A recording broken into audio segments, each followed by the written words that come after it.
The Greater Idaho movement is a movement here in Oregon that is picking up a lot of steam and it's getting a lot of attention nationally. And it's basically conservative parts of the state of Oregon that are wanting to secede from the state and its far left radical liberal policies and become part of the state of Idaho. Now, this may be exciting to some, especially conservatives here in Oregon. I'm going to share my honest thoughts on it. Can this actually happen and what hoops they need to jump through to make this happen? We're going to get into it. Thanks for joining me. Let's go.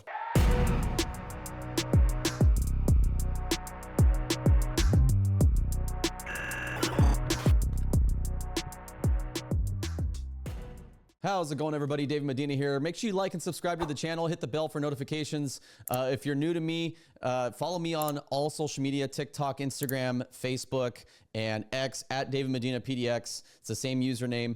If you want to support me, go to thedavidmedina.com. There's a link in the description below where you can invest and donate. If you want to become part of the Medina Army, I would love that. If you want to donate one time, that's great too. Invest what I'm doing. This whole thing that you see here is completely supported by people, regular people just like you and I, man. I'm just trying to use my platforms for good and stand on truth, but also love at the same time. That's what I'm about if you're new to me. If you can't donate or you can't invest, you can like and share this video. That helps just as much, man. If you can't get there, if you're not, I get it, the finances, we're still not recovered from that crazy Joe Biden, 4 years of Joe Biden and Kamala Harris. I totally get it. Eggs are like $1,000 a piece right now. Like and share the video. Share the video with a friend, man. It helps me just as much. So appreciate all your support. The Greater Idaho movement. Let's talk about it because I have some really strong feelings about this, and I don't want these feelings that I have to distract or take away from the amazing movement that amazing people have put together with this great Idaho movement. I love it. I love when there's new movements of where conservatives come together here in Oregon or in blue states like Oregon, where they come together and everybody can just like basically say we're done with these crazy radical policies. And if you don't know about Oregon, basically the Portland area here, I'll show you here on this map. So my thing's lagging here. So basically here's Portland right here in the state. Okay. Here's Washington, California. Here's Portland. Eugene's down here. Those two cities basically determine where the electoral votes go and who our governor is and who our governor is and all the senators and stuff. These two are like the crazy deep blue districts. Okay. Conservative Oregon is everything in between, man. It's not just these 13 counties that are trying to become part of Idaho. There's a lot of conservative areas here in Salem. There's conservative areas here in Clackamas, like just southeast of Portland. There's a lot more conservatives in these areas. Grants Pass down here, huge conservative area. Coos Bay. I mean, there's a lot of different conservative areas here in Oregon than just these 13 counties. But these 13 counties are like the rest of us here that are basically like, we're tired of Portland. We're tired of Eugene. We're tired of the radical liberal policies that you're passing. They're trying to give food stamps to and welfare to illegal immigrants. They're trying to pass a bill right now in Oregon, a Senate bill to give food stamps and welfare to illegal immigrants. They're wanting us for us to all pay for access to abortion for minors and for adults. Like, we don't want those policies, right? Like, we don't want our tax So we are saying as conservatives, and that's what this Greater Idaho movement is we are so done with this that we don't want to be part of Oregon anymore. And we want to be part of Idaho. I'm going to tell you why I have a little bit of an issue with the solution to this. I don't have any problem. Listen, Greater Idaho movement, don't get upset with what I'm about to say, because I don't have any problem with what you guys are doing with as far as like coming together, creating a movement. And I'm going to encourage people to go subscribe. I'm going to show you their website, go subscribe, join their movement, because it's bigger than just about the solution here, which is about joining Idaho. It's bigger than that, in my opinion. And it's a great thing that they're doing. However, I do not agree with seceding from the state of Oregon and joining another state. I mean, is this just what we're going to do every single time across America when things get tough? We just like cut our state in half? No, dude, this is our state. I'm sorry. The Portland and Eugene, you do not represent all the radicals and stuff and everything that's going on in the state that you're trying to pass, that you have passed. House Bill 2002, which was basically saying that minors can change their gender without parental consent, without even notification. You don't represent the rest of us. You don't represent these 13 counties and the rest of us conservatives in Oregon. And so I'm with you guys on this. But at the same time, well, let me set the ground before I give you my thoughts. So these are the 13 counties right here: Mulher, Harney, Lake County, Klamath County, Grant, Baker, Union, Jefferson, Sherman, Wheeler, and Morrow are all, and Wallowa is still voting to join. So this thing needs to go through a lot of hoops for this to happen. Okay, otherwise it would be happening all over the United States all the time. And I love that this is getting press and that this is getting steam because it's showing that there are conservatives here. So I really love some of the benefits that are coming from this. I just don't agree with the idea, and I'm going to tell you why. But let's watch this quick clip real quick. This was on Fox News. I think this is like the person that runs it. But here you go. Thanks for having me. A proposal in Oregon would bribe the homeless to stay out on the streets by paying them $1,000 per month. This is one of the many factors propelling the Greater Idaho movement, with 11 conservative counties in Oregon attempting to secede the state and join Idaho.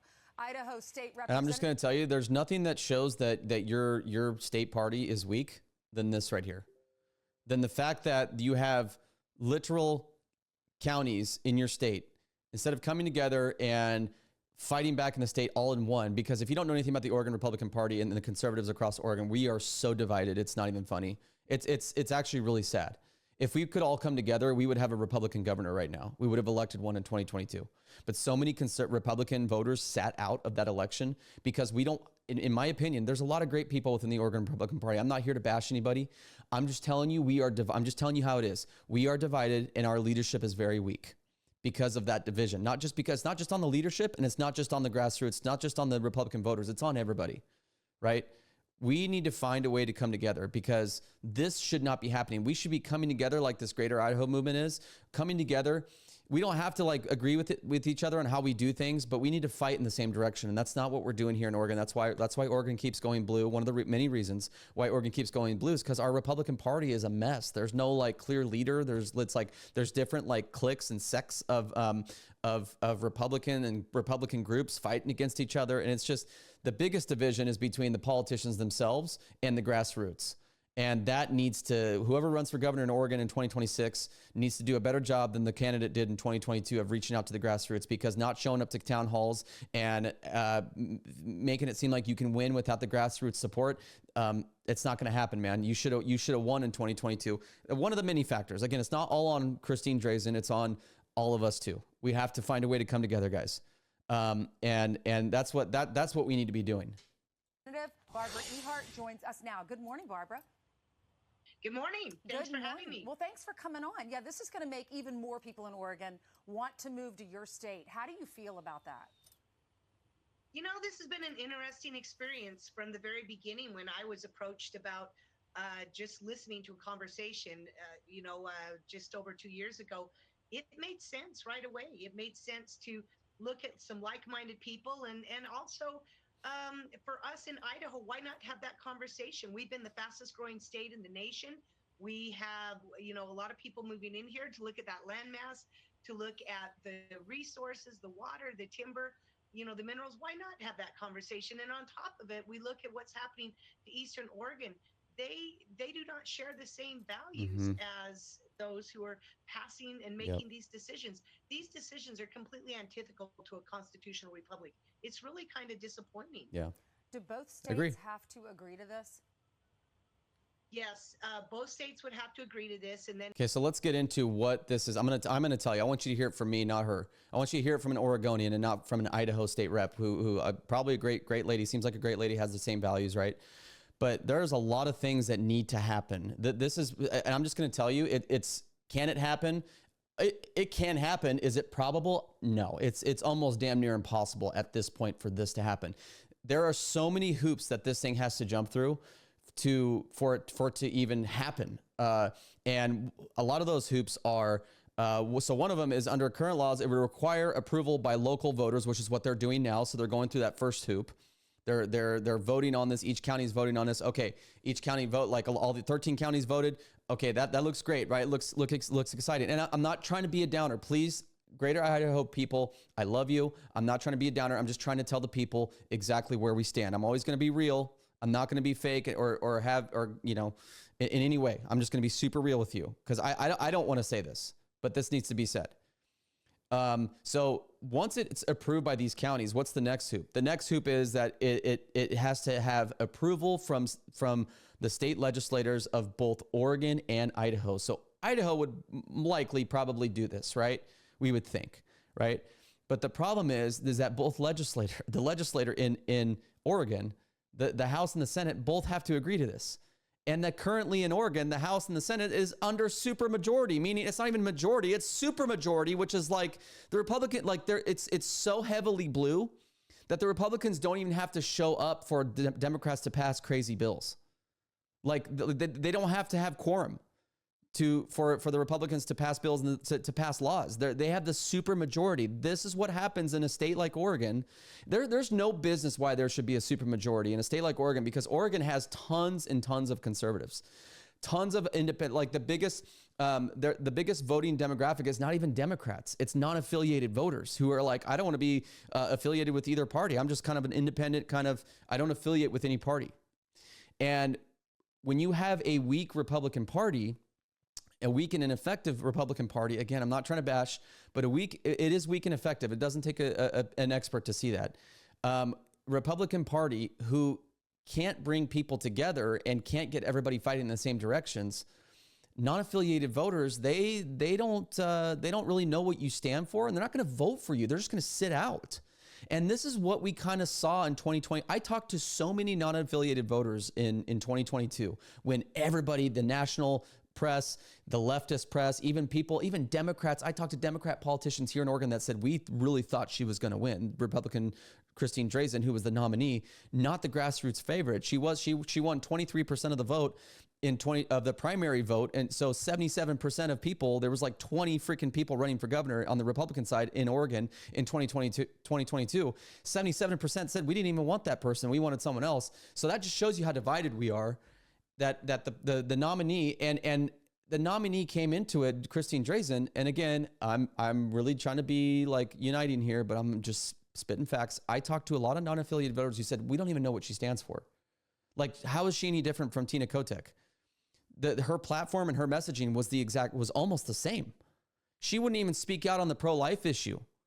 Probably smart politically to defend her because the whole Roe v. Wade thing was going on, and she didn't want to hit that too hard because it would have probably turned out way more Democrat voters. So probably a smart political move. But for everything else, it was like there was really nothing about COVID that we just came off of. Really nothing about like it wasn't. And if there was, it was very little. Like her main messaging that she hit over and over was like, we need change and we need a new direction. And we need like, okay, show us what that means. She didn't even campaign in Portland that very much. She barely showed up to any of the town halls. I had Republicans messaging me and saying, Christine Drazan was supposed to show up at a town hall in my city. She didn't even show up. Why would I show up for her at the poll? And I would be like, well, because it's your state at risk here. And you need to just ignore her, right? Like just vote for your state. I was encouraging people to vote. I came out in support of Christine Drazan. I'm not a big fan of her, but I came out in support of her because I'm not a big fan because of some of her stances on policies and some of her arrogance towards the grassroots in this state. I'm not. Hopefully she changes, and I have offered to help her to change. I've offered to help however I can if she runs for governor. She's definitely running again in 2026. But I have offered to kind of bury the hatchet and let's try to just get our state going in the right direction for real.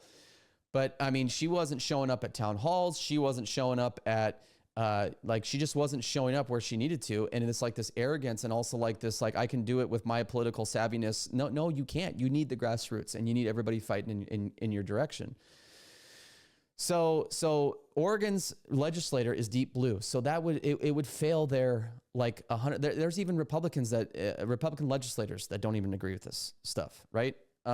Again, we love the Greater Idaho movement. We think you should join it, and we think that you should join that community. But I don't agree with it, and I'm going to tell you why here in a sec. But even if it passes the state legislators, okay, it would have to go to Congress.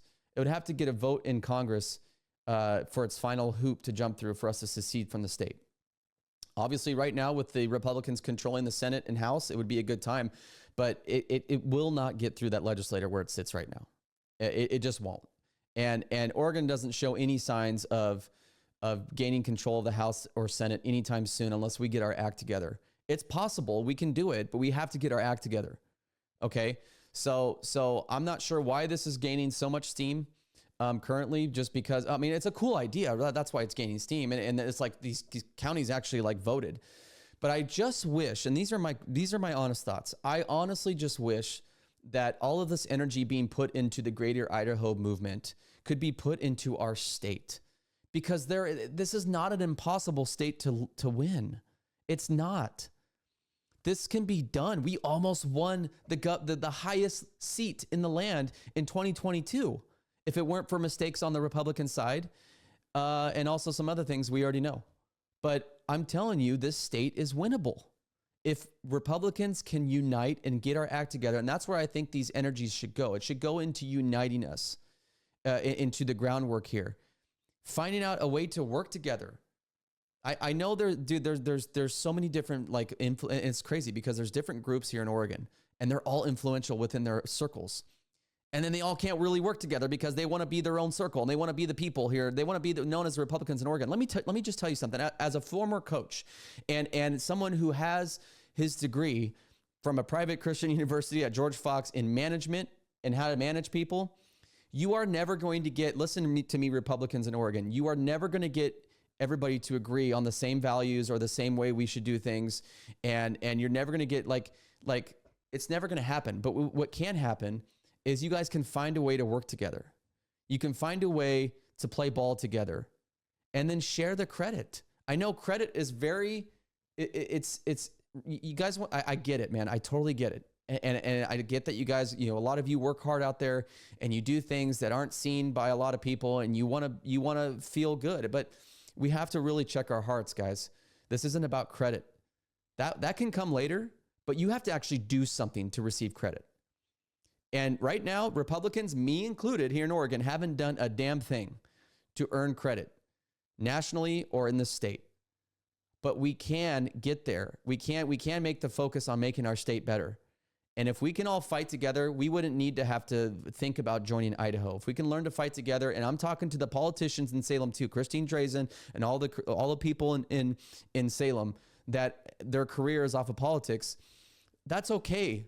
But you need to learn to come into the communities where you need to come to, not just your big donors or people that give you money or those little cliques that have the money. You need the grassroots support, and you need to do a better job at reaching out to the grassroots. And the grassroots, you need to do a better job at receiving that and reaching out to them. I know you've reached out to them, but you need to do a better job to receive that and understand that these politicians are not going to agree with you on every single. I don't agree with how Christine Drazen views climate change. Christine Drazen has some pretty radical climate change views, and she also has some there's a lot of good about her. There's a lot of good about Christine Drazen, but there's also a lot of questionable things that people like me, just your regular conservative voter here in Oregon, do not trust. And she doesn't even give us the chance to explain to us her views, because she doesn't show up to things, and she doesn't think she owes us an explanation because she doesn't think she needs us. Well, Christine Drazen, we need you and you need us. And all the little groups of Oregonians out there, we all needed each other, man. And we have to find a way to bring this thing together. This whole election with the Oregon Party, Republican Party chair, this election coming up with I think there's 6 to 10 candidates running for Oregon Republican Party chair. You guys better elect somebody that is respected in all circles, not somebody that is despised by, I know you have to think strategically here. Who can bring everybody together? Who has the respect of everybody? That's who you need to, when you're looking at the candidates, when you're voting. I'm talking to the delegates, Oregon Republican Party delegates who are going to be voting in a new chair. Pick the person who is respected by all. Pick the person. This is why I chose Dan. My pick back for the national committee man was Dan Mason, because I thought he was that guy. Wasn't my favorite guy, but he was that guy that's respected by most, if not all, and is just a good, humble guy. That's who you need to look for in your chair. And I'm not going to endorse anybody in that race, but I will say, pick the person who's respected by everybody, not just grassroots, not just but everybody. And if there's not one in there, then we need to find new candidates, guys. And we also need to find somebody that's going to work hard, that's actually going to roll their sleeves up and actually get stuff done for the Oregon Republican Party and get us the respect we need nationally. Okay, so there's my spiel. So here's the Greater Idaho. If you go to greateridaho.org, go join, man. Let's actually join right now. I'm going to join right now. I'm going to put my email in because I believe in the idea of them bringing conservatives together and like-minded people together and putting their fists up to Portland and the liberals in the state that are not representing our values. I agree with that. I just don't agree with leaving the state. How about we direct our Greater Idaho? How about Greater Oregon? Let's change this to Greater Oregon, and let's come together and use this movement as well as others to fight for our state. Okay? Then when we get a Republican elected, then we can start putting everybody in leadership positions and in charge of Oregon Youth Authority and in charge of, all these other governor appointed positions. Okay? Let's see. How do I join it? Won't you join me? This is Mike McCarter, president of Citizens for Greater Idaho. How do I join? I know we follow each other on X. Let's maybe get email updates. Yeah, sure. Okay. Is this how you join? So what county do you vote in? For me, and then sign up. Boom. We signed up. So I really encourage you to go join these guys and just see what they're up to, because they're like-minded people.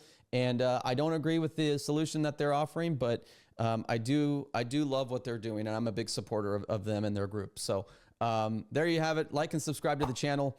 If you're bored to death because you live outside of Oregon and you're watching this, just watch it because it's a national story now and you want to get educated. But like and subscribe to the channel, hit the bell for notifications, at David Medina PDX across all social media. If you want to support me, thedavidmedina.com. You can go support me, invest, donate to what I do. Everything you see here, all the equipment it was funded by people just like you, regular people like us that believe in what I'm doing, believe in what my team is doing, and they just, we just want to keep fighting. We want to stand on truth, but also don't forget to love. So we'll see you on the next one. Thanks for joining me.